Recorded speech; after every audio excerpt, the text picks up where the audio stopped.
The first thing the astronomicon noticed was nothing. Not silence, not darkness, not the cold void between stars, just nothing. A gap in the psychic fabric of the galaxy that had no business existing, drifting through the outer reaches of the segmentum obscurus like a hole cut in a painting. The navigators aboard Battlefleet Gothic's forward picket squadron felt it before their instruments registered anything unusual, a creeping numbness in the warp sense, as though someone had pressed a thumb over a candle flame and simply held it there.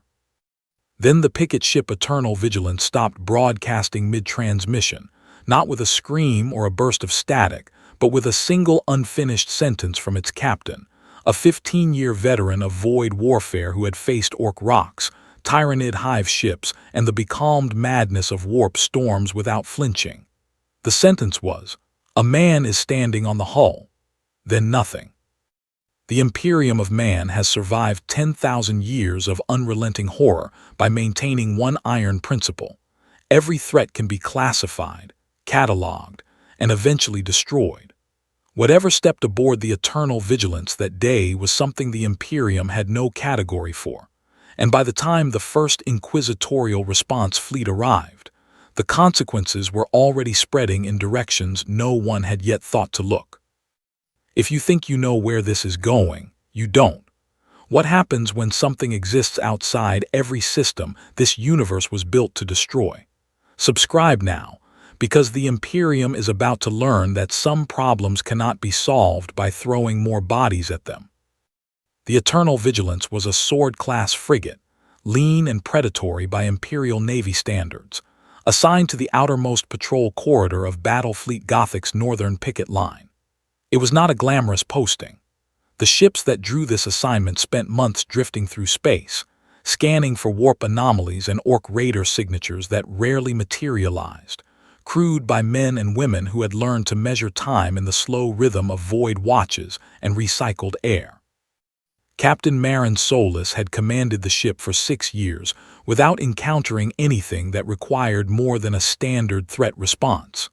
She was, by her own assessment, a competent officer in an uneventful corner of a very large war. That assessment became irrelevant the moment Vox officer Dethan reported a solid return on the hull exterior sensor grid. A contact the size of a single human being, standing on the outer surface of the ship's starboard lance battery housing, in hard vacuum, without a void suit. Solis did not panic. She ordered a visual confirmation through the external pict feed, and what she saw made her sit very still for approximately 4 seconds before she spoke again. The figure was unremarkable in almost every visible way. Medium height, slight build, dressed in what appeared to be a plain yellow bodysuit with a white cape that moved not at all in the vacuum because there was no atmosphere to move it. The figure was not magnetically locked to the hull. It was not tethered. It was simply standing there, with its hands in its pockets, looking out at the stars with the patient, faintly bored expression of someone waiting for a transit pod that was running slightly late. Solis keyed the shipwide Vox and told her crew to seal all external airlocks and bring the lance batteries to readiness. Then she made the call to Battlefleet Gothic Command that would, within 48 hours, reach every level of the Inquisition simultaneously. The figure, who was, of course, Saitama, and who had absolutely no idea where he was or how he had gotten there, was not paying close attention to the ship he was standing on. He had been paying very little attention to anything for the past several hours, ever since the training jump he had attempted in the upper atmosphere of what he had believed to be Earth had gone badly wrong in a direction he could not fully explain. The sky had done something unusual. There had been a sensation not unlike being flipped inside out by a very large hand, and then he had been here, in the cold dark between stars that were arranged in patterns he did not recognize, standing on the outside of what was obviously a spaceship. This was, objectively, an interesting development.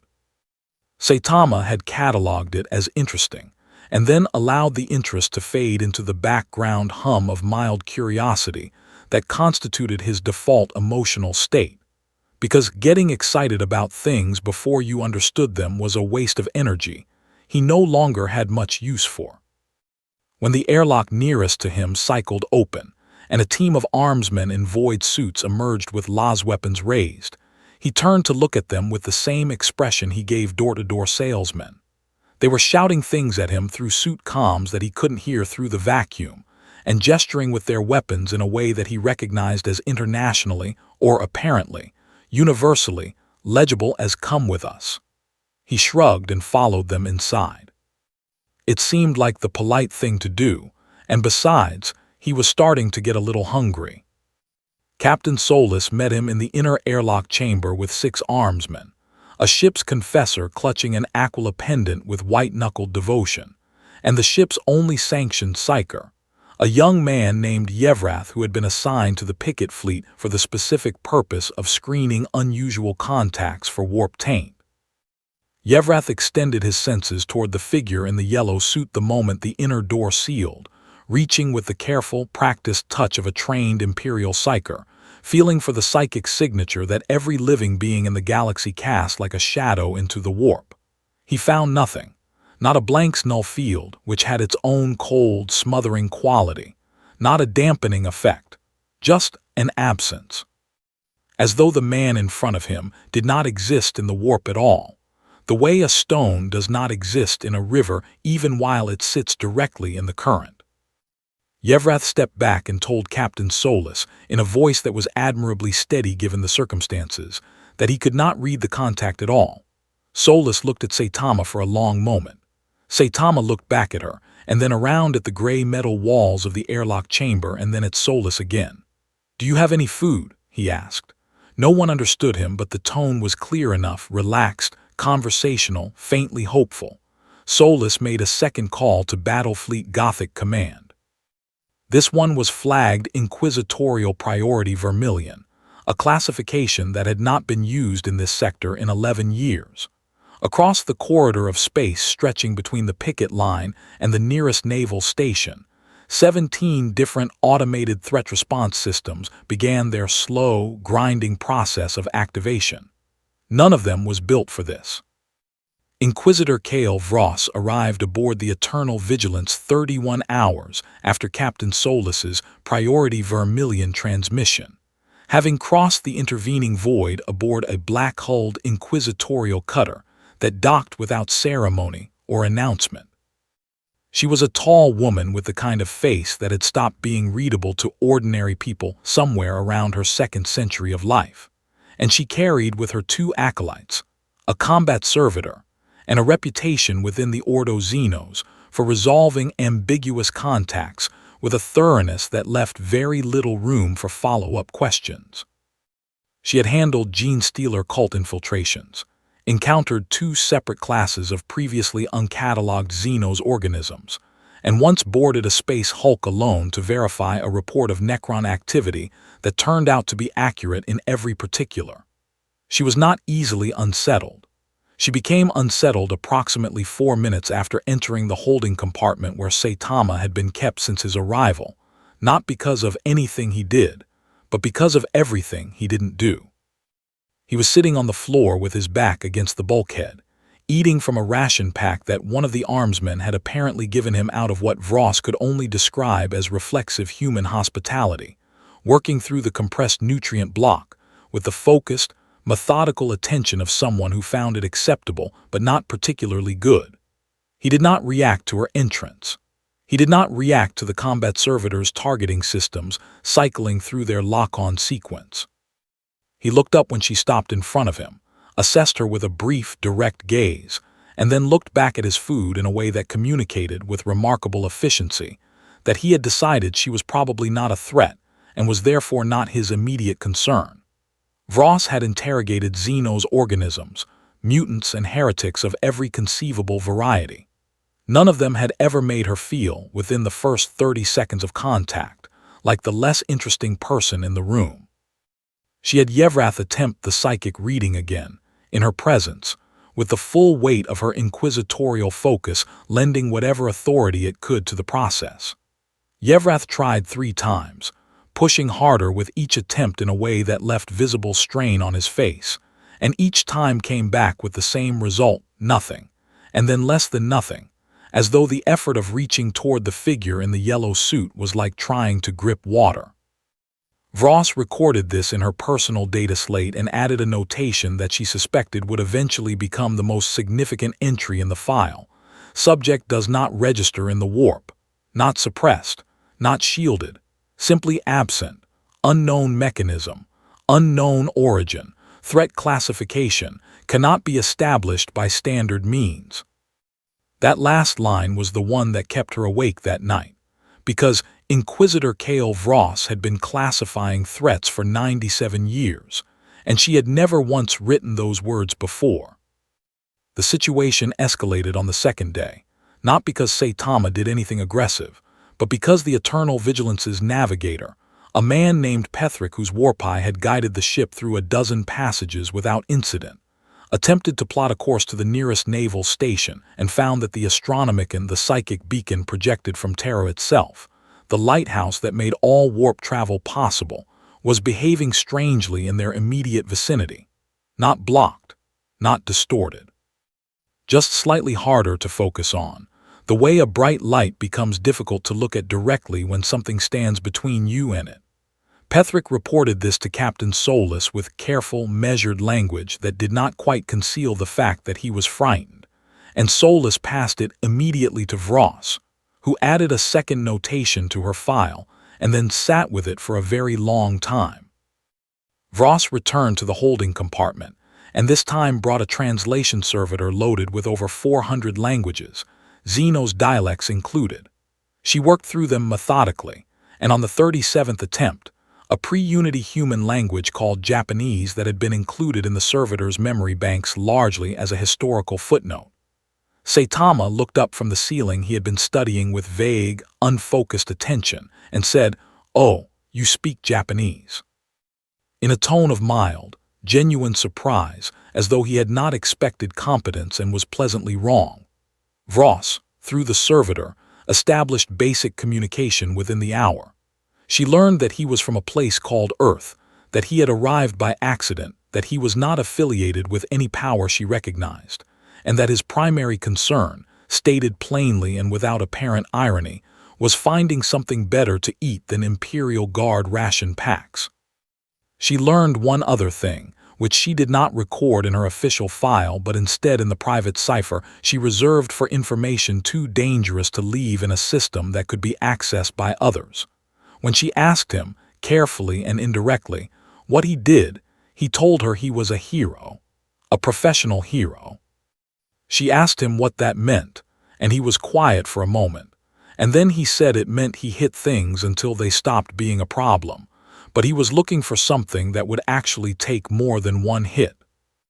Voss closed her cipher journal and looked at the man in the yellow suit for a long time. Then she opened a long-range Vox channel to her superior, Lord Inquisitor Grevas, and told him that the contact was human, was cooperative, had no detectable warp presence whatsoever, and possessed unknown combat capabilities that she was not yet prepared to quantify. Grevas asked her for a preliminary threat assessment. She told him she didn't have one.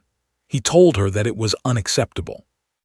She told him she understood, and then she closed the channel, because some problems needed to be looked at directly before you could describe them accurately, and she was not yet done looking. Across the sector, the 17 automated threat response systems continued their activation sequences, and in the warp, in the swirling madness of the Imperium, where the chaos gods dreamed their vast and terrible dreams, something that had been reaching toward the Eternal Vigilance with idle, curious fingers suddenly found nothing to grip, and recoiled in a way that it would not have been able to explain to itself, if it had been the kind of thing that explained itself. The emergency conclave was held aboard Battlefleet Gothic's flagship, the Dominus Eternus, a Retribution-class battleship whose sheer mass made it feel less like a vessel and more like a city that had decided, at some point in its long history, to become mobile. Lord Inquisitor Grevas had called it within 18 hours of receiving Voss's report, and the speed of that response told everyone who received the summons exactly how seriously he was taking the situation, because Grevas was not a man who moved quickly on anything. He had spent 40 years cultivating the reputation of someone who processed information with the slow, geological patience of a man who expected to outlive most of his problems. The fact that he had convened a multi-ordos conclave in under a day meant that Vross's report had reached him and immediately displaced everything else in his mind. The way a stone dropped into still water doesn't just make ripples, but briefly reorganizes the entire surface. The attendees represented a cross-section of imperial authority that would, under normal circumstances, have required months of political negotiation to assemble in the same room. Inquisitor Vross was present, having transferred Saitama to a more secure holding facility aboard the Dominus Eternus during the transit, a facility designed to contain everything from chaos-tainted psychers to captured Tau commanders. Alongside her sat representatives of the Ordo Malleus and Ordo Hereticus, two senior administratum officials who had been attached to the fleet for reasons that had nothing to do with this situation, and now found themselves suddenly, uncomfortably central to it, and Admiral Christian Vale, commander of Battle Fleet Gothic's Northern Corridor, a man who had spent 30 years winning void battles by understanding exactly what every variable in a given engagement could and could not do. Vale was the first person in the room to articulate what everyone else was thinking but had not yet said aloud. If this individual cannot be read by our psychers, cannot be perceived by the warp, and arrived in hard vacuum without equipment or apparent harm, then our standard threat classification tree is useless, and we need to build a new one from scratch before we make any decisions about what to do with him. The conclave spent its first 3 hours doing exactly that, and the process was deeply uncomfortable for everyone involved, because building a threat classification framework from scratch meant acknowledging, systematically and in writing, every assumption the Imperium had made about how threats worked that this individual violated. He was not warp-touched, which eliminated the largest single category of extraordinary threat in the Imperial threat library. He was not Xenos, which eliminated the second largest. He claimed to be human, and Vross's medical scans, conducted while he slept. He had fallen asleep in the holding facility with the unconcerned ease of someone with no enemies, confirmed baseline human biology with no detectable mutation, augmentation, or deviation from standard Terran descent physiology. He was, by every biological measure available, an ordinary man. The Conclave's Ordo Malleus representative, a narrow-faced inquisitor named Drath, pointed out that this was itself the most alarming finding of all, because extraordinary capabilities without an extraordinary origin meant that their models for understanding capability had a hole in them that they had not previously known existed. The question of what to do with him practically was raised by the administratum officials, who were thinking, as administratum officials always were, about paperwork and precedent. He could not be classified as a prisoner without charges. He could not be classified as an asset without testing. He could not be released without understanding what he was. He could not be executed without authorization from a level of authority that no one in the room possessed. And in any case, Vross had already noted in her report that she had no data on whether conventional weapons would have any effect on him whatsoever, a gap in the intelligence picture that she described as non-trivial. The conversation around the execution option died quickly, not because of moral objection, but because no one was willing to recommend an action they couldn't be confident would work, and the political consequences of a failed execution attempt on an unclassified contact were too ugly to contemplate. It was Admiral Vale who finally moved the conversation in a productive direction, in the way that military men sometimes cut through political complexity by simply pointing at the most immediate practical problem. He pulled up the Navigator Pethric's report about the astronomican interference and placed it alongside Yevrath's 3 failed psychic readings and the warp recoil incident that 2 other fleet psychers had independently reported feeling during Saitama's first hours aboard the Eternal Vigilance. He laid these 3 data points out on the hololithic table and said, quietly, that whatever this individual was, his mere presence was already affecting warp-navigable space in their immediate vicinity, which meant that the question of what to do with him was not actually a question they could defer, because the situation was already in motion whether they acted or not. The room was quiet for a moment after that, and then Grevas, who had said almost nothing for the first 3 hours of the conclave, looked up from his clasped hands and said they needed a controlled test, not a weapon test, a capability demonstration, voluntary if possible. They needed to see what the man in the yellow suit could actually do before they could have any meaningful conversation about anything else. Vross returned to Saitama's holding cell that evening, through the translation servitor, and explained that the people in charge of this vessel wanted to understand what he was capable of and would appreciate a demonstration.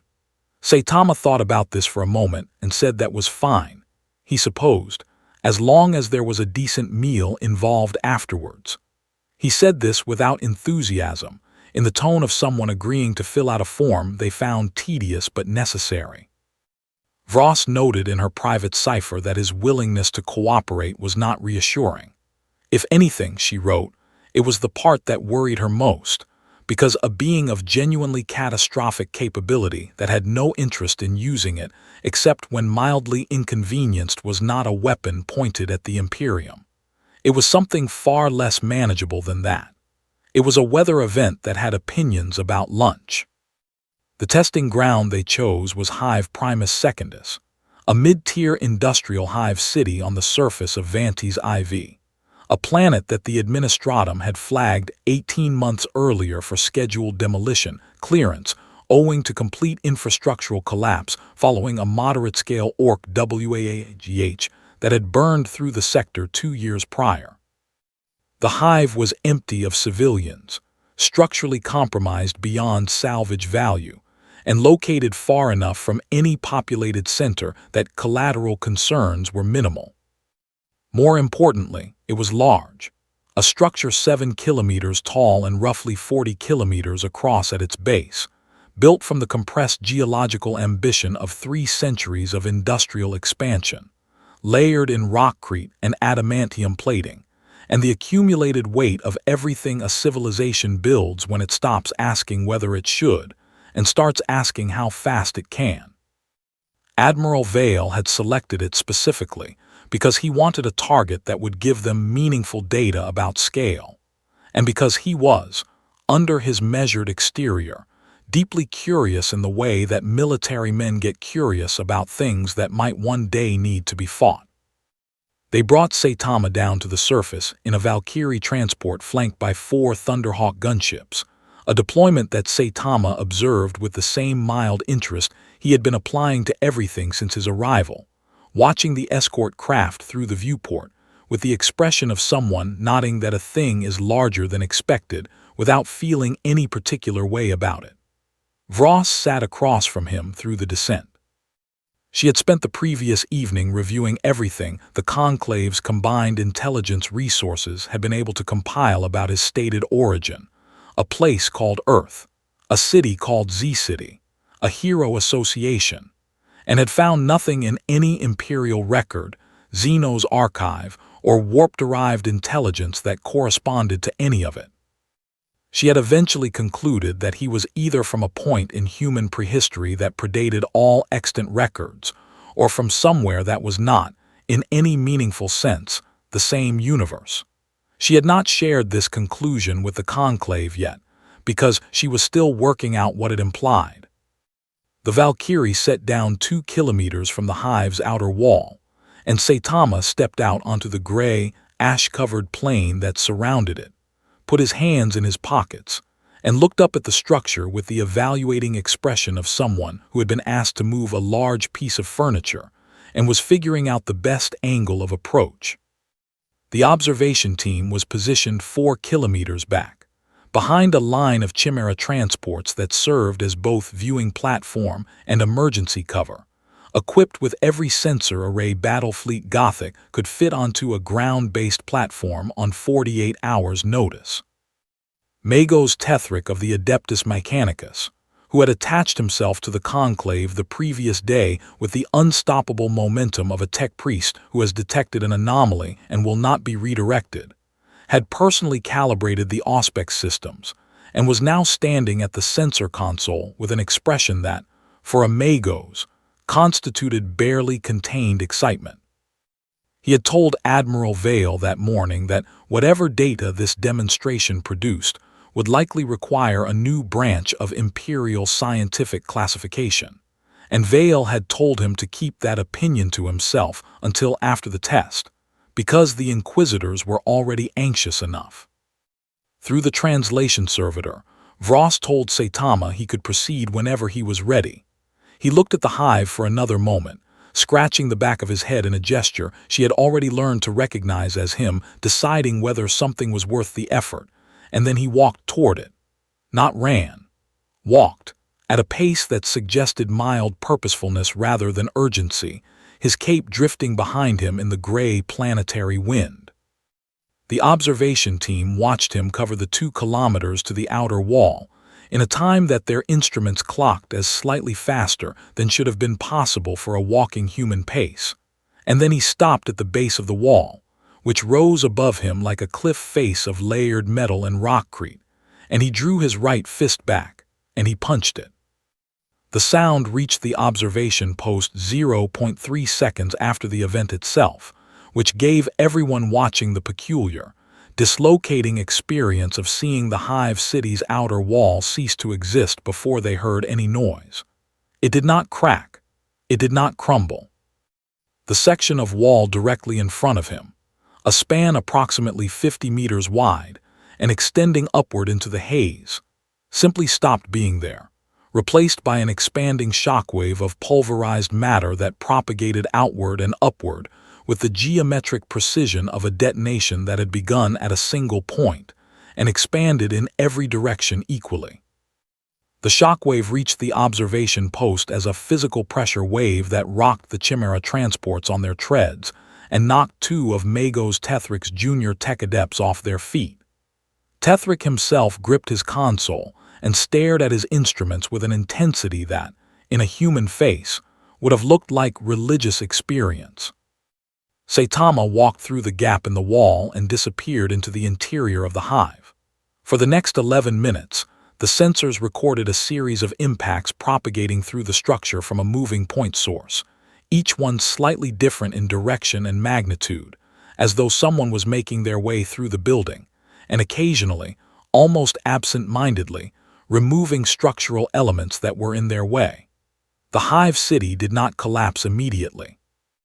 It was too large and too densely constructed for that, built to survive orbital bombardment and the long grinding stress of industrial use across centuries.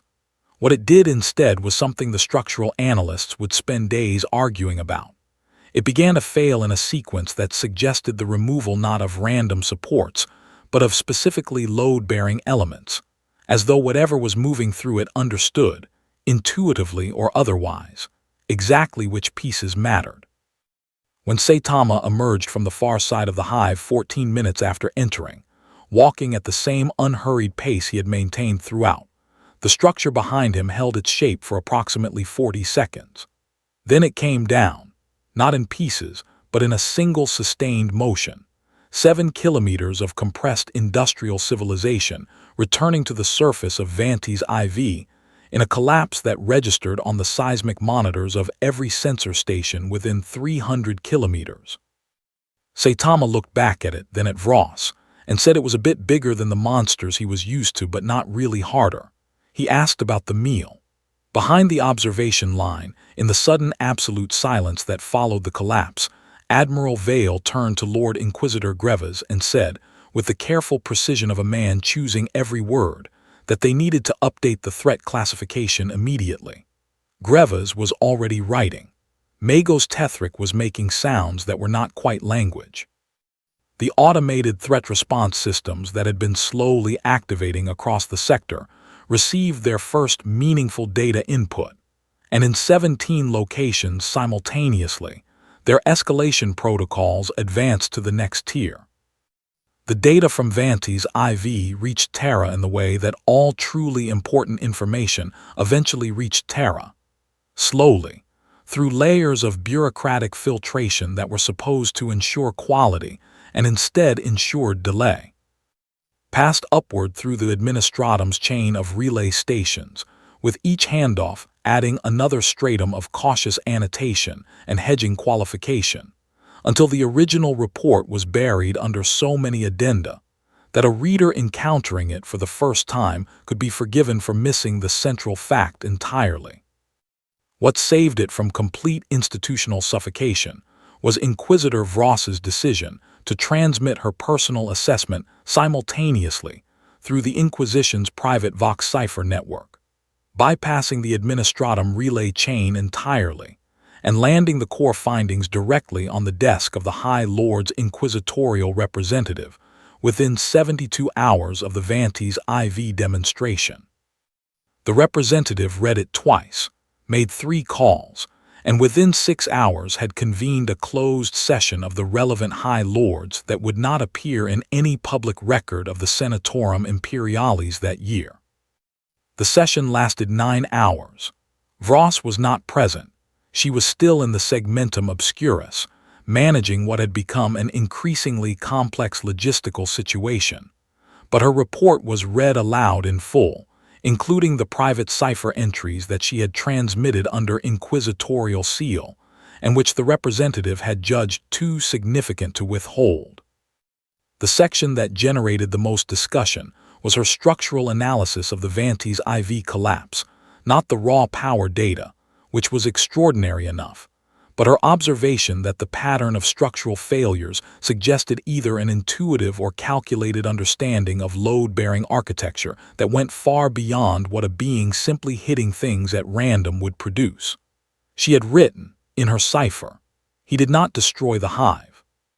He disassembled it in sequence while appearing not to think about it. The distinction matters enormously, and I am not yet sure why. The High Lord spent 2 hours on that paragraph alone." The decision that emerged from the session was not a single policy but a layered contingency structure, which was how the Imperium always made decisions about things it did not understand, not by committing to one course of action, but by preparing several simultaneously and leaving the choice of which to activate until the situation clarified. The first layer was continued diplomatic engagement through Inquisitor Vross, maintaining the cooperative relationship she had established and gathering as much intelligence as possible about the individual's capabilities, intentions, and origin. The second layer was covert military preparation.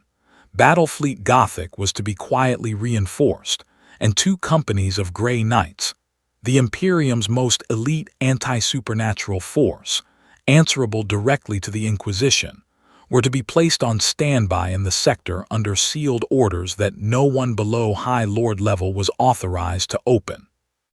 The third layer, which was discussed in the session but not formally recorded in any document that Vross would ever be permitted to read, involved a working group tasked with determining whether the individual's capabilities could be redirected toward existing Imperial military problems, specifically the ongoing chaos incursions in the Cadian Gate region that had been consuming resources at an unsustainable rate for the past decade.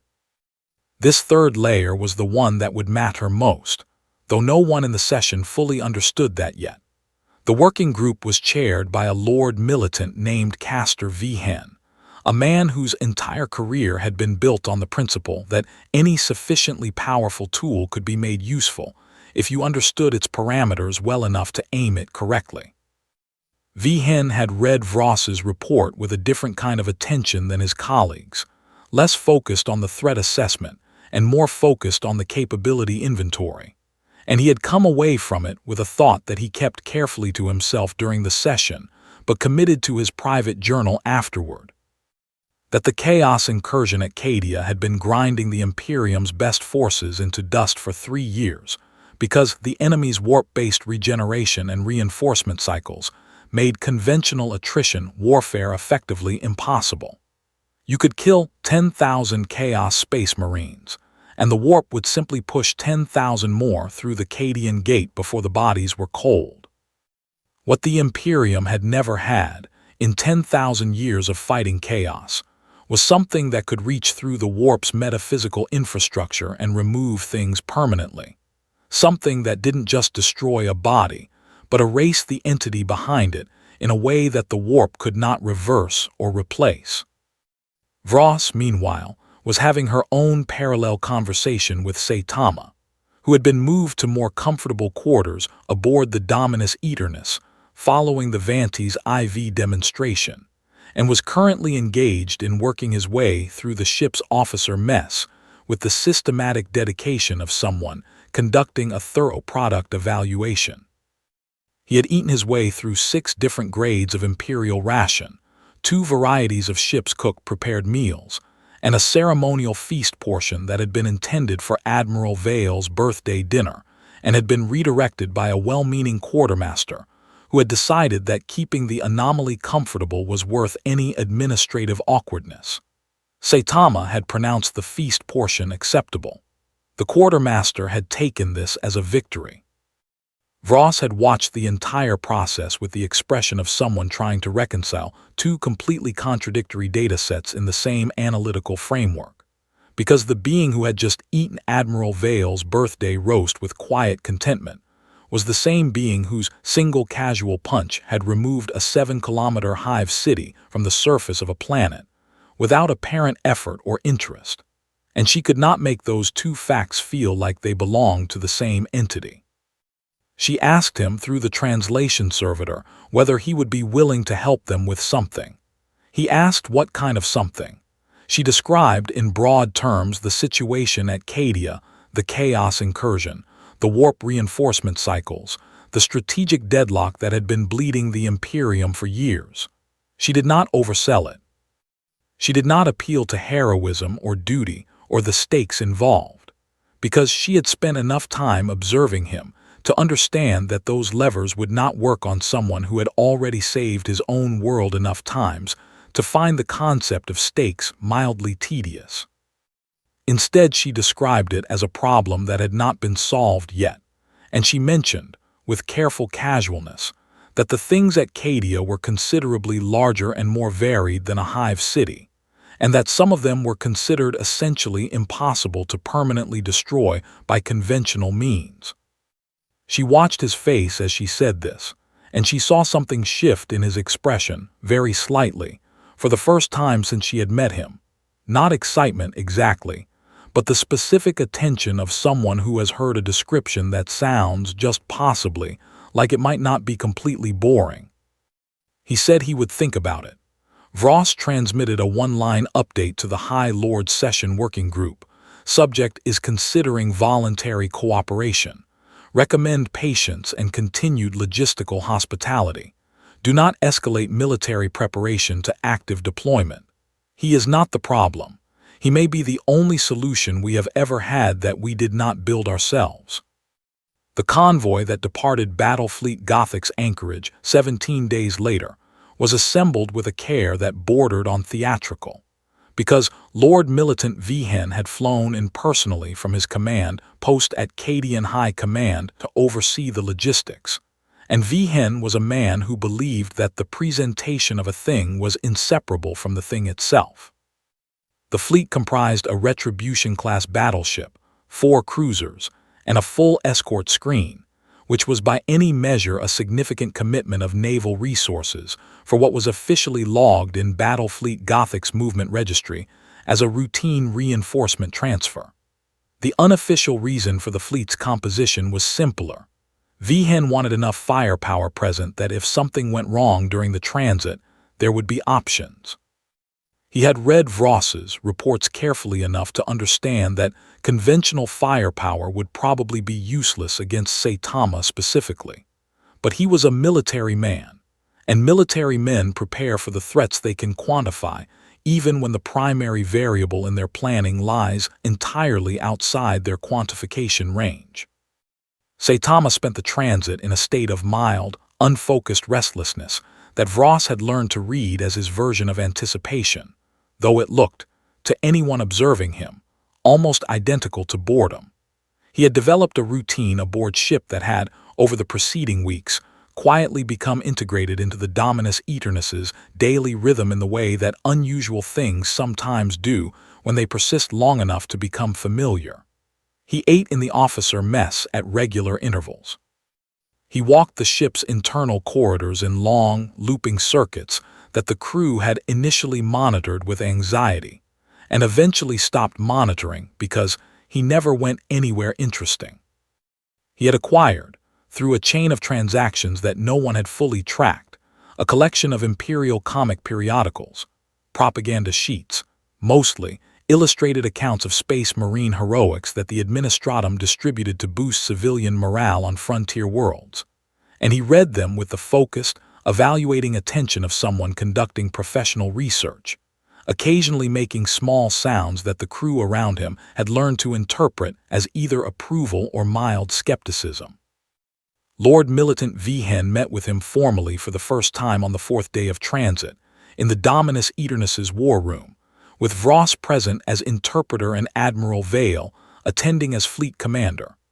Vehen was a large man, broad-shouldered and gray-haired, with the particular physical solidity of someone who had been in combat so many times that violence had simply become part of his structural composition. He had commanded armies. He had held the Cadian line through 3 major incursions.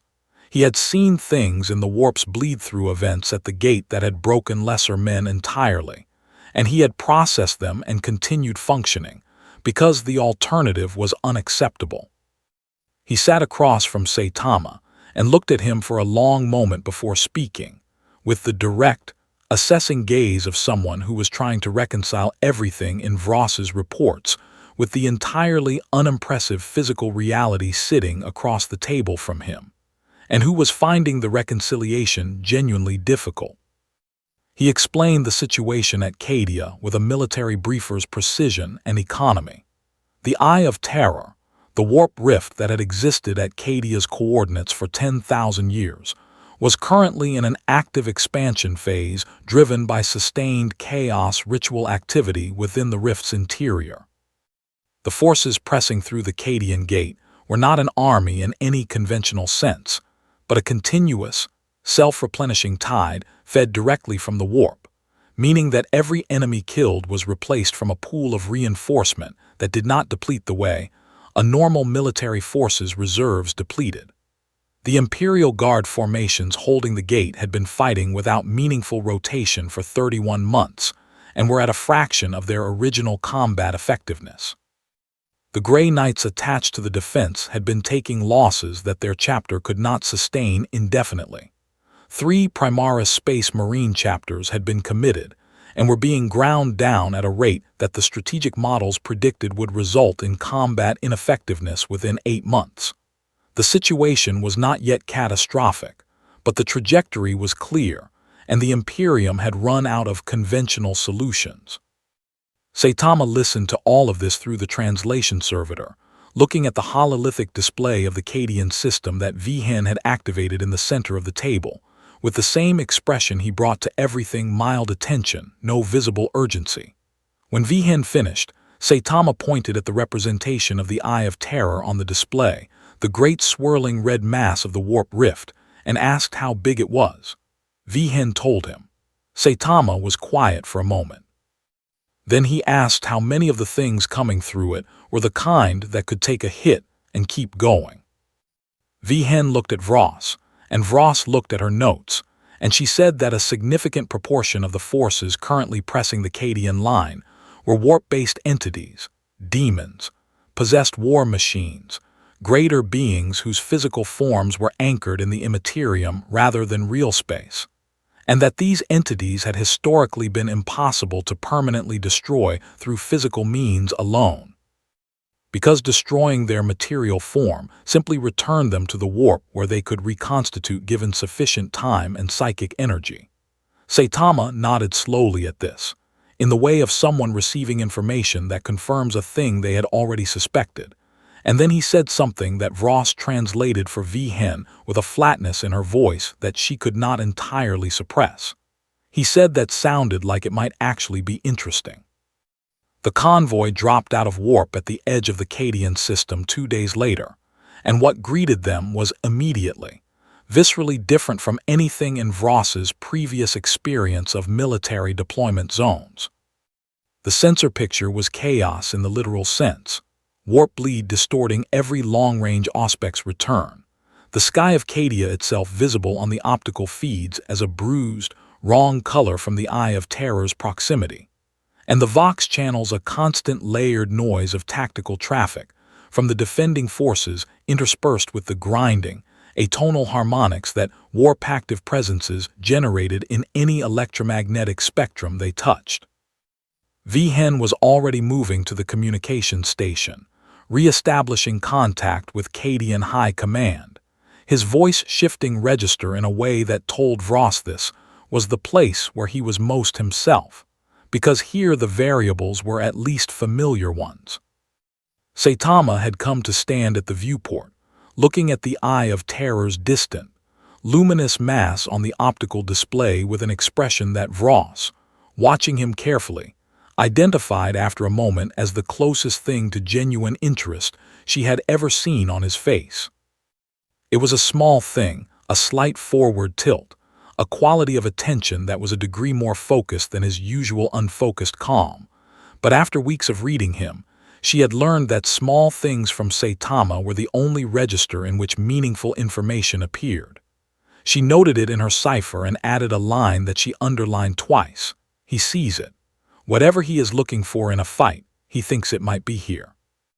Recommend all Imperial forces at the gate be informed, as quietly as possible, that their tactical situation is about to change, in a direction none of their training has prepared them for. The Cadian gate looked like the end of the world, rendered as a permanent condition. Standing on the surface of Cadia itself, in the forward command trench of the 8th Cadian Shock Troops defensive line, Colonel Yara Sent had spent 31 months watching the sky be the wrong color, and had reached the point where wrong had become her baseline for normal, where the sound of demon song on the wind was simply background noise in the way that city traffic becomes background noise for people who live near busy roads long enough. She was 43 years old, had been born on Cadia, and had inherited from that birth the particular Cadian relationship with the Eye of Terror. Not acceptance, exactly, but a kind of lifelong familiarity with proximity to something that should not exist, like growing up next to a volcano, and developing not fearlessness, but a very precise, calibrated understanding of exactly how afraid to be at any given moment. 31 months of continuous combat had moved her calibration significantly, and when the fleet from Battlefleet Gothic appeared on the system's edge and command, informed her that it carried what the sealed briefing described as a non-standard combat asset of unclassified capability. She read the briefing twice, filed it in the part of her mind reserved for things she would think about when she had time, and went back to managing the immediate problem of a bloodthirster that had been pressing her regiment's left flank for 6 hours. The bloodthirster was a greater demon of Khorne, a being of pure martial fury given physical form by 10,000 years of war and slaughter, standing 4 stories tall and radiating the specific kind of wrongness that warp-born entities carried in real space. A pressure on the mind, a heat that had nothing to do with temperature, a sound below hearing that registered not in the ears but somewhere behind the eyes.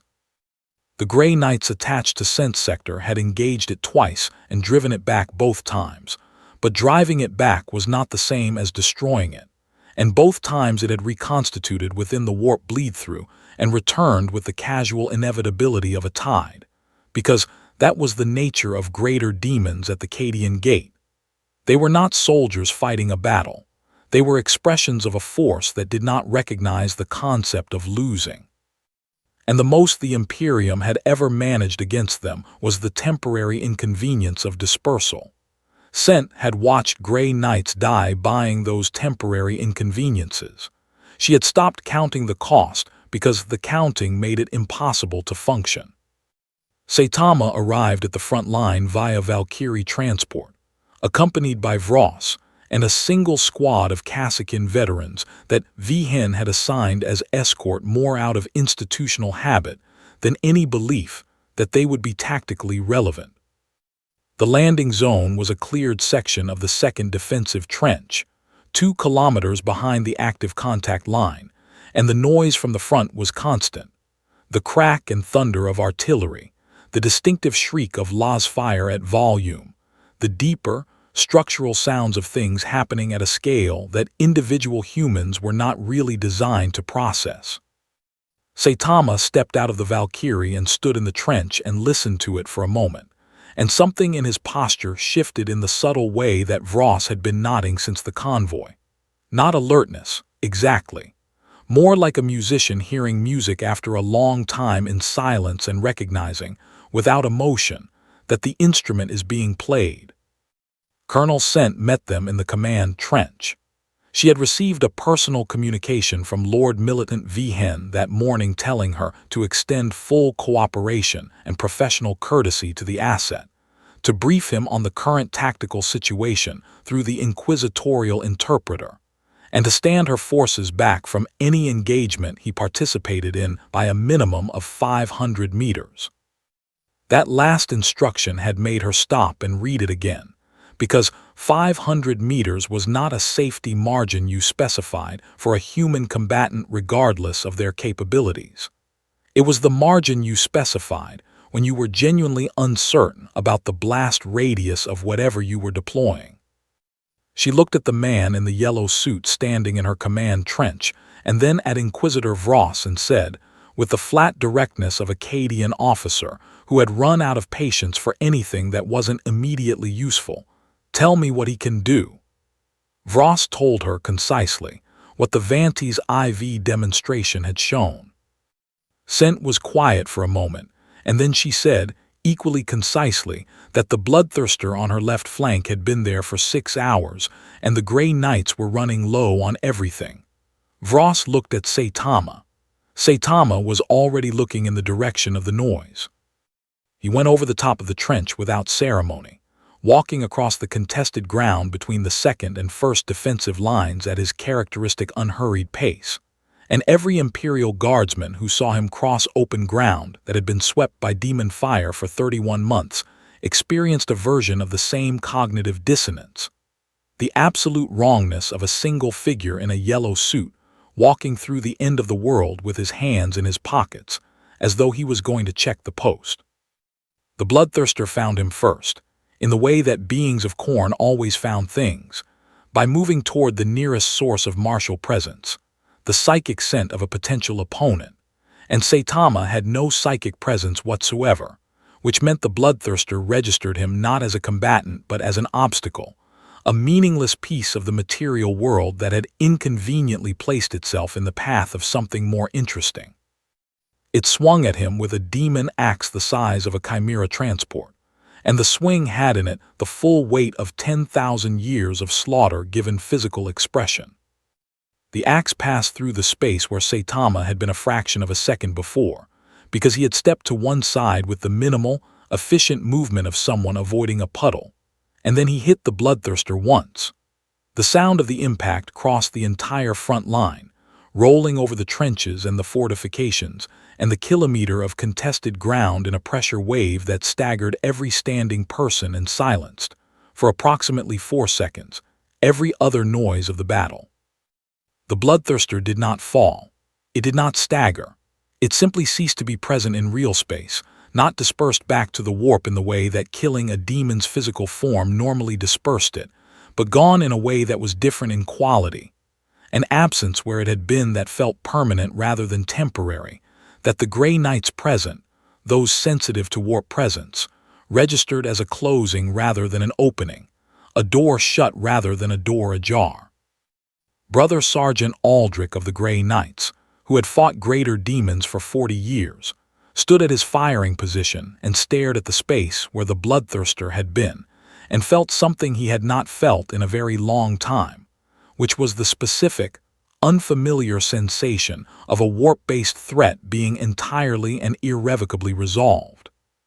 Saitama looked at where the bloodthirster had been and then at his hand, and then at the general direction of the Cadian gate, and Colonel Sent, watching through magnoculars from the command trench, saw him tilt his head slightly in the way she had already learned from Vross's briefing, was him assessing whether a thing had been interesting.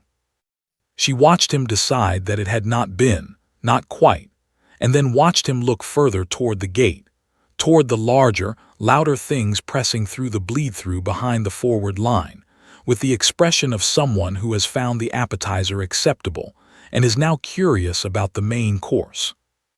She lowered her magnoculars and turned to her Vox operator and told him to inform all regimental commanders in the sector that the tactical situation was changing, and that they needed to maintain the 500-meter clearance that Vihen had specified, because whatever was about to happen at the Cadian gate was going to happen fast, and she wanted her people far enough back to see it rather than be inside it. The news of the Bloodthirster's permanent erasure moved through the Cadian defensive network in the particular way that genuinely unprecedented information moves through any large organization, faster than official channels and slower than rumor, arriving at each node already partially distorted by the anxiety of the person who had passed it along, accumulating qualifications and incredulous annotations, until the original event was wrapped in so many layers of interpretation that the raw fact at its center was almost unrecognizable. What remained consistent across every version of the transmission was the word that Brother Sergeant Aldrich had used in his report to Grey Knight's High Command, a word that was technically imprecise by the standards of formal warp taxonomy, but was psychically accurate in a way that more technical language failed to capture. Closed. The demon had not been banished. It had been closed. Every Grey Knight who read Aldrich's report understood the distinction immediately, because the difference between banishment and closure was the difference between winning a battle and ending a war, and they had been fighting the former for so long that the concept of the latter had become almost theoretical.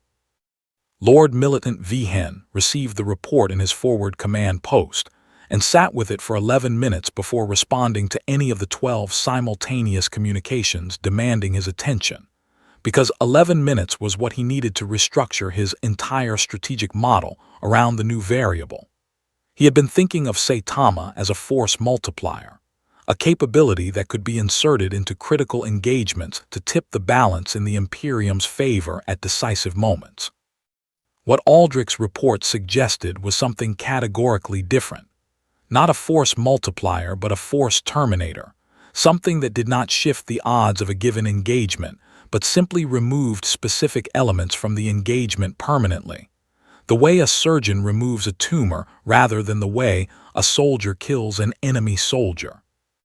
The strategic implications of the distinction were so significant that Vihen immediately drafted a new operational concept and transmitted it to Terra under inquisitorial seal, because the decision about whether to use a capability of this nature at operational scale was not one he was authorized to make unilaterally, and he was a man who understood the difference between the decisions that belonged to him and the decisions that belonged to the institution.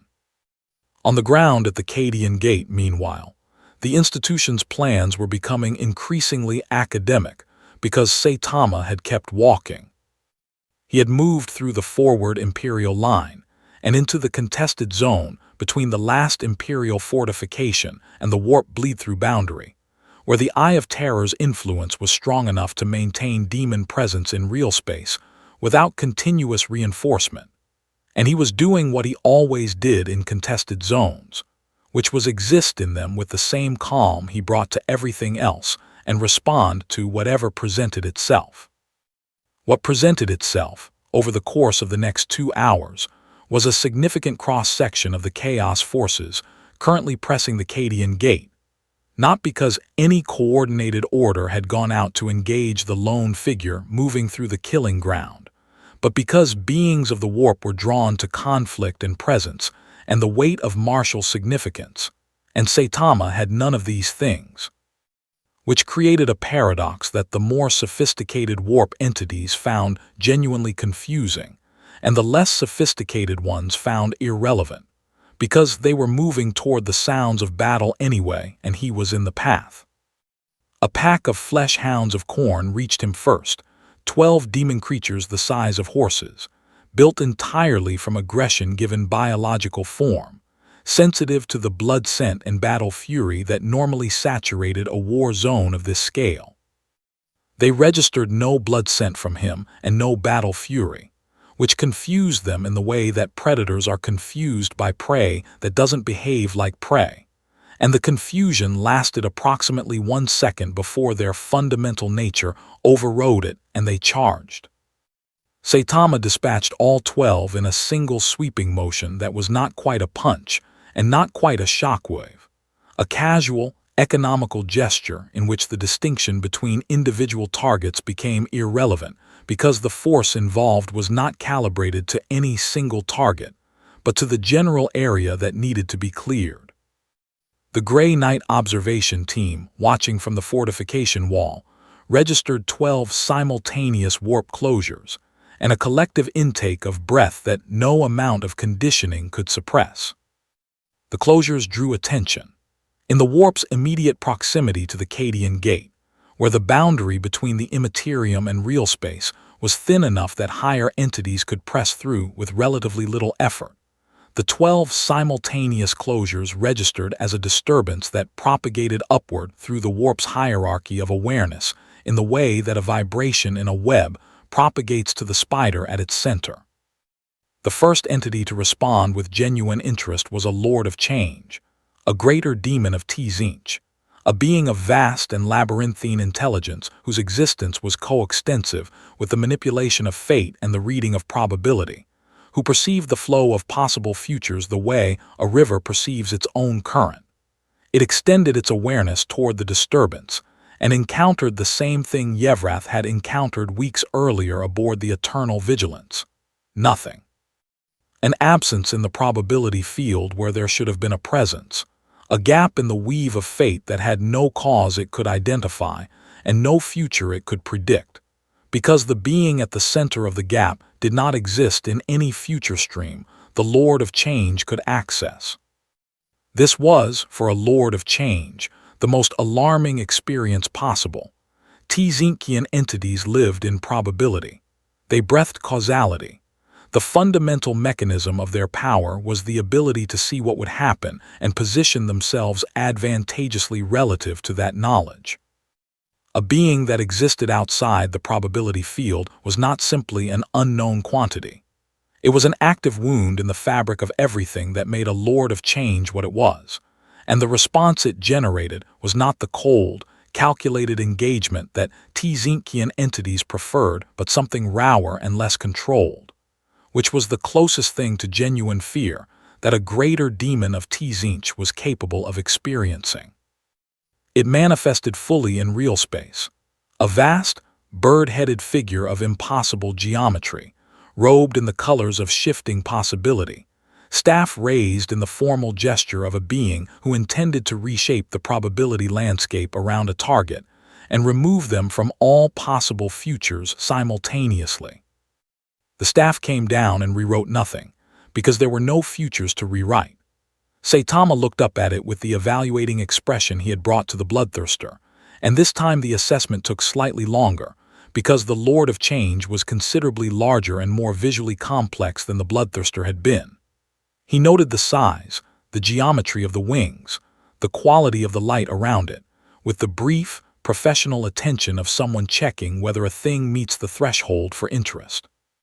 He decided it did not quite meet that threshold, and he hit it anyway, because it was there and it had done something that he interpreted as an attack, and responding to attacks was simply what he did. The Lord of Change's real space manifestation ended with a sound that the Grey Knight observers would later describe in their formal reports as the sound of a question being permanently answered. Another closure, a bigger one. The warp-sensitive among the Imperial forces felt it as a shift in atmospheric pressure that had nothing to do with air. Colonel Sent, watching from the command trench through updated magnoculars at maximum range, lowered them slowly and told her Vox operator to send a new message to all sector commanders. The message was brief. The tactical situation was not changing. It had already changed. Whatever they had understood about the nature of the Cadian engagement before today needed to be filed under historical context, because the operative reality on the ground was now something else entirely, and their job for the immediate future was to stay out of the way and document what they were seeing with sufficient precision that the people who came after them would understand what had happened here without having to take anyone's word for it. In the Imperium, where time moved according to emotional weight rather than physical law, and where the passage of events was measured not in seconds but in significance, the closing of a Lord of Change was not a quiet event. The warp was not a place in any conventional sense. It was not a location that could be mapped or a space that could be navigated in the way real space could, despite what navigators did with it, despite the astronomicans' functional reduction of it to a route between points.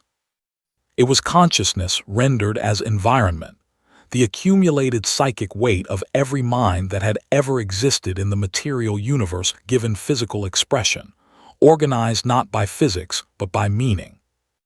And in that environment, the permanent closure of a greater demon, not banishment, which was a familiar event, a temporary interruption in the continuous flow of warp existence, but actual closure, the irreversible termination of a warp entity's continuity, registered the way a very loud sound registers in a very quiet room. Every entity in the Imperium with sufficient awareness to distinguish between the noise of normal warp activity and the specific quality of what had just happened turned its attention toward the Cadian gate, and the entities with sufficient awareness to make that distinction were not small ones. Tzinte felt it first, because the Lord of Change had been an extension of its own consciousness, in the way that all greater demons were extensions of their patron gods, not separate beings exactly, but projections, facets, the way a prism projects light. The closure of the Lord of Change was not merely the loss of a powerful servant. It was the amputation of a piece of Tzinte's own awareness, a gap in the god's omniscient reach that had not existed before and now existed permanently, because closed was not the same as dispersed, and the gap would not fill in over time the way a dispersed demon's essence eventually reconstituted in the warp psychic sea. Tzinte turned its vast, fractured attention toward the source of the closure, and found the same absence that its servant had found, a gap in the probability field, a being that did not exist in any future stream, that cast no shadow in the Imperium, that the gods' 10,000 years of accumulated knowledge about every possible category of threat could not classify or predict. For a being whose fundamental nature was the manipulation of knowledge and fate, this was not merely threatening. It was existentially offensive. Khorne noticed second, and its response was characteristically different. Not the cold analytical alarm of Tzinte, but a hot, structural rage that was itself a kind of information, because Khorne's awareness was organized around martial significance, and the closure of a bloodthirster followed by 12 flesh hounds, followed by increasing peripheral losses in the Cadian Gate engagement zone, had been accumulating at the base of Khorne's consciousness like a debt being tallied. Khorne did not think in strategies or probability trees. It thought in blood owed and blood paid, and the ledger it was running on the figure moving through the Cadian killing ground showed a significant and growing imbalance that required resolution. It reached toward the gate with the full weight of its martial fury and found nothing to push against, no psychic presence to overwhelm, no physical essence to corrupt, no martial pride to inflame, and the inability to grip the target generated in Khorne's consciousness a feedback loop of escalating rage that had nowhere to discharge, which was itself a novel experience for a god whose entire existence was organized around the discharge of rage, and which consequently made the problem significantly worse. Nurgle and Slaanesh were slower to engage, their attentions organized around different principles and drawn toward different frequencies of event, but they were paying attention, And what they were paying attention to was not only the immediate tactical situation at the Cadian gate, but the pattern that was becoming visible across a longer timeline. The trajectory of closures, the rate at which warp entities in the gate's proximity were being permanently removed from the Imperium's population, and the implications of that rate if it continued. Slaanesh felt each closure as a kind of silence, an absence of sensation where sensation had been, which was the specific quality of experience that Slaanesh found most intolerable. Nurgle processed it through the lens of entropy and decay, and arrived at a conclusion that was, by Nurgle's standards, straightforward.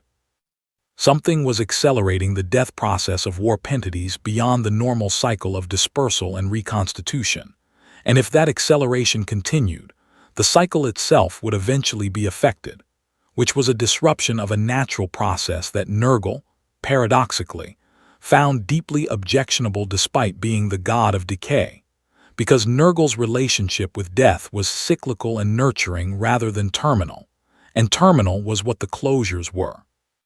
The four Chaos Gods, for the first time in an interval that would have been measurable in millennia if time worked that way in the Imperium, were all paying attention to the same thing simultaneously, and their attention was unanimous in the specific quality that it shared.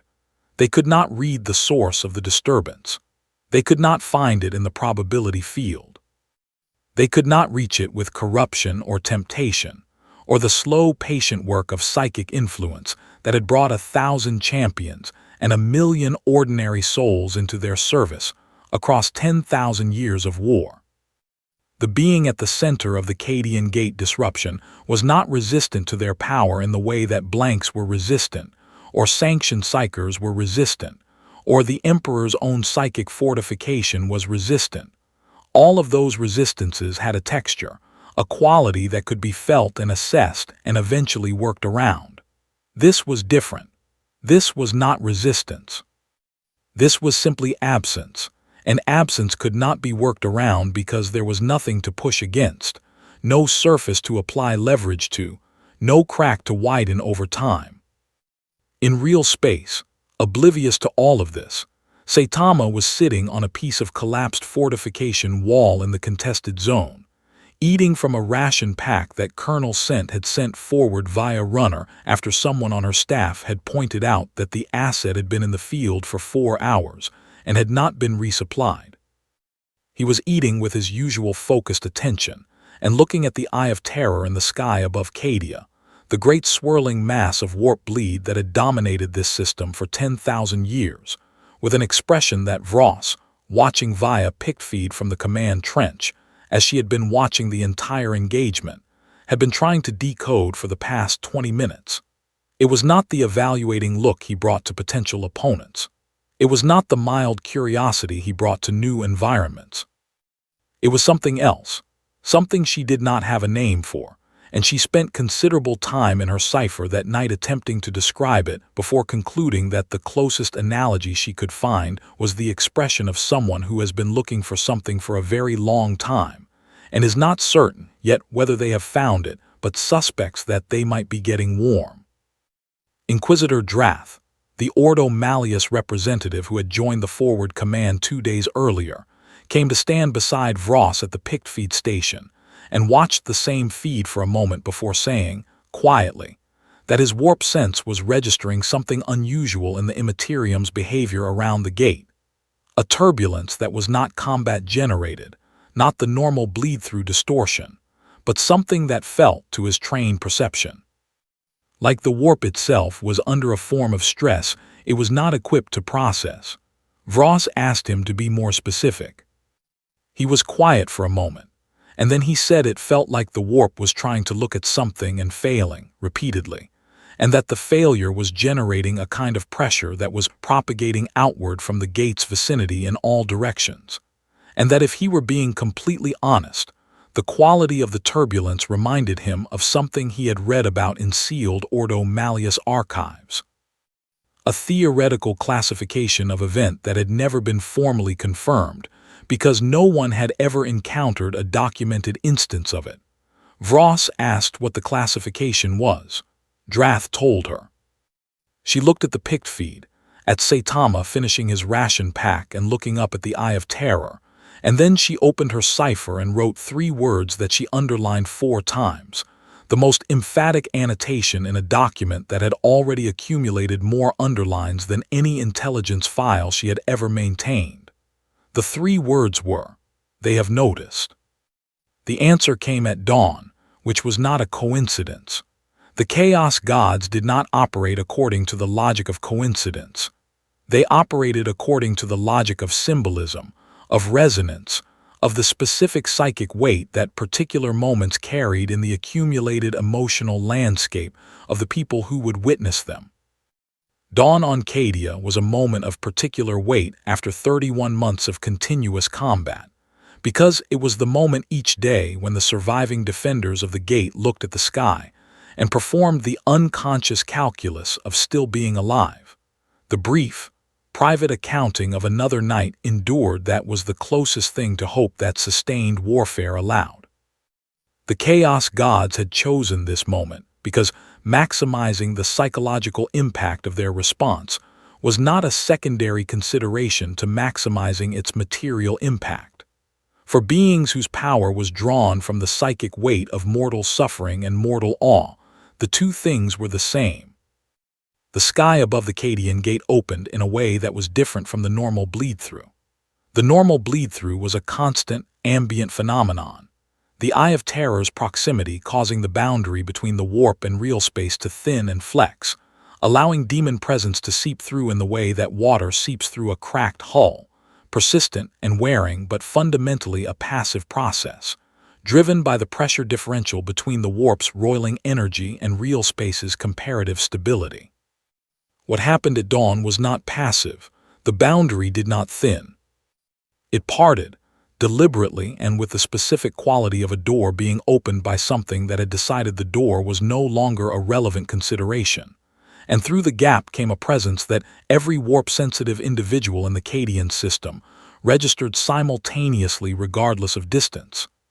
Every navigator, every psyker, every gray knight, every sanctioned astropath on every ship in the fleet felt it as a pressure behind the eyes and a sudden, absolute conviction that the scale of the situation had just changed in a direction that their existing frameworks were not adequate to describe.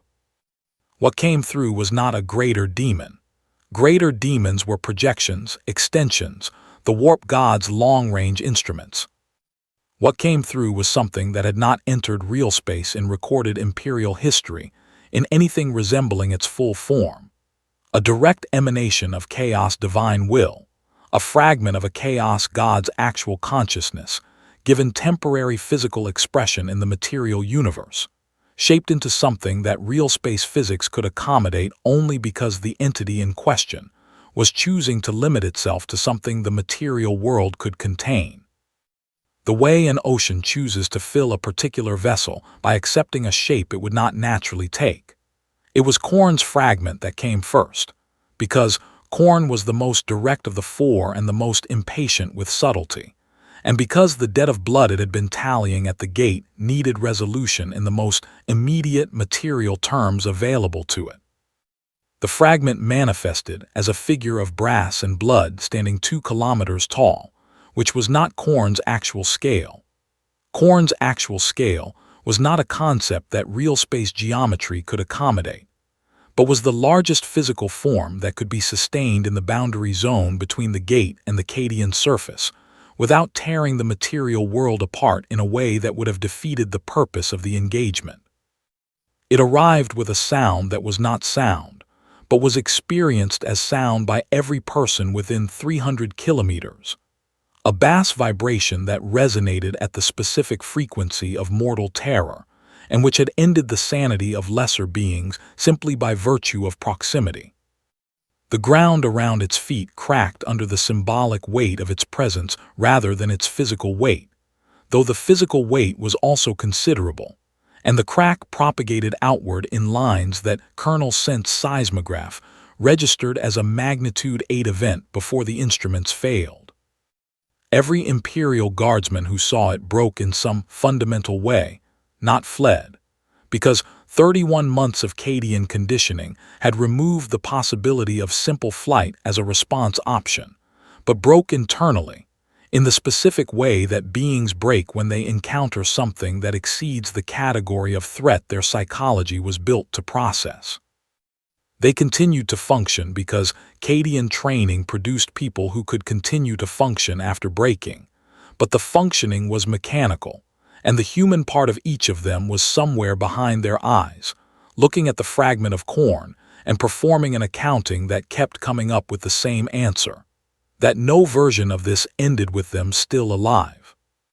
Grey Knight Brother Sergeant Aldrich looked at it and spoke a prayer that was not a request for protection but a formal acknowledgement of death, the Grey Knight equivalent of a final confession, because he was a man of sufficient warp sense to understand what he was looking at and sufficient honesty to acknowledge what that meant.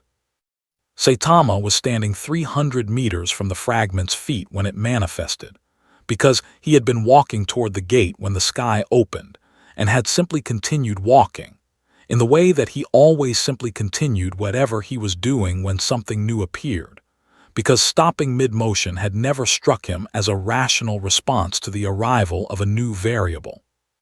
He stopped now, not from any reaction to the fragment's presence. It registered on him the way everything registered on him, which was as a new piece of information to be assessed, but because stopping was the appropriate physical posture for the assessment he was conducting. He looked up at the fragment of corn the way he had looked at the Eye of Terror the previous evening, with the same quality of attention that Vross had been trying to decode.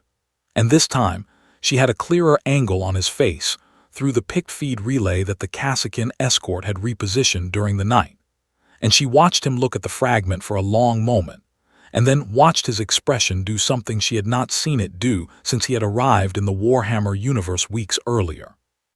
It did not become excited. It did not become alarmed.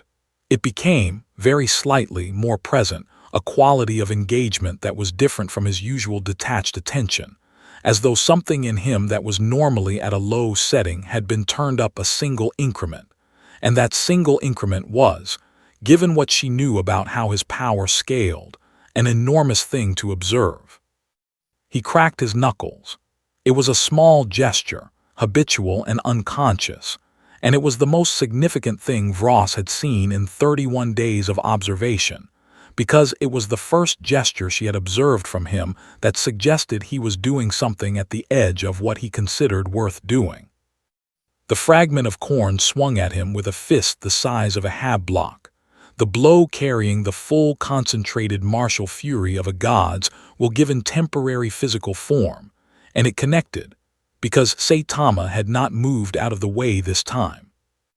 He had stood there and let it hit him, and the impact produced a shockwave that flattened every standing structure within a kilometer and knocked everyone in the command trench off their feet, regardless of whether they were braced, and the dust cloud it generated was visible from orbit. In the center of the dust cloud, when it began to settle, Saitama was still standing in the same place, and his expression had moved another increment up from where it had been, and he was looking at his hand, and then at the fragment, with the careful, considering attention of someone who has just confirmed a hypothesis they had been testing. He said something that the translation servitor, repositioned by Vross's Cassican escort after the shockwave, caught and transmitted to Vross's earpiece. He said, "Okay, that was a little something." Then he hit the fragment of corn with everything he had, and the sound of it was not a sound, but a rearrangement of the concept of sound, a physical event so far outside the normal parameters of what the material world produced that the human nervous system's attempt to process it simply stopped partway through and substituted silence. And in that silence, the fragment of corn ceased to exist in real space.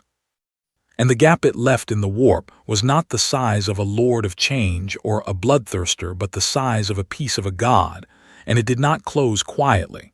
The warp above the Cadian gate convulsed. Every psyker in the system screamed simultaneously. The Eye of Terror, which had been a stable feature of this system for 10,000 years, flickered, in the way that a flame flickers when the air around it moves unexpectedly. And in the Imperium, in the vast and terrible consciousness of Khorne itself, something happened that had not happened in the god's entire existence, which was that a piece of it was gone, and the gone-ness was permanent, and the god turned its full attention toward Cadia with the specific, absolute quality of focus that only beings who have never been genuinely hurt are capable of generating the first time they are genuinely hurt.